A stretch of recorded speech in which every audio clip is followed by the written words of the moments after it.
There really is no typical day. I would just say that it starts early and ends late. So a typical 9 to 5 is not in my vocabulary. My family has been involved in the aviation business for over 60 years in the Virgin Islands.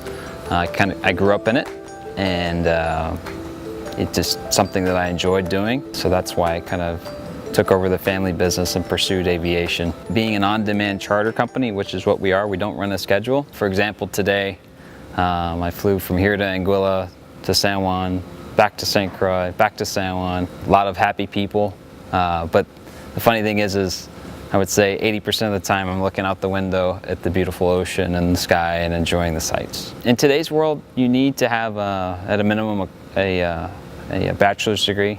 A lot of airlines now and the Air Force are requiring master's degrees as well.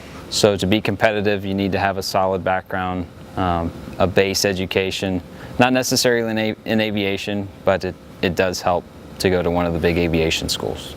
There's been many aviators from St. Croix come through our doors and start out here as teenagers, working their front desk, getting their private license, going on to fly with us, and then going on to fly with the airlines and other corporate jobs. So in aviation, it really is an apprenticeship-based job, because you have to start from the ground up and work your way up.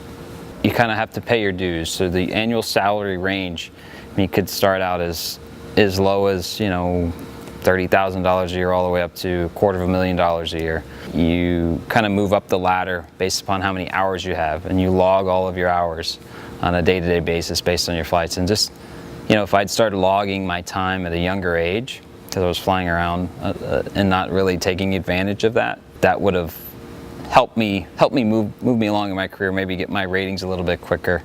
But that's just, you know, seize the moment, so to speak.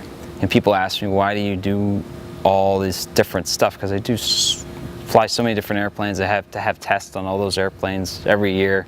It is kind of a high workload, but it's just fun. The other day, doing a low level over Puerto Rico. Low level is 500 feet above the ground, going, you know, looking out the window and seeing these giant engines humming along, and it's really cool. I constantly take pictures still, so that makes me know that I actually enjoy what I'm doing.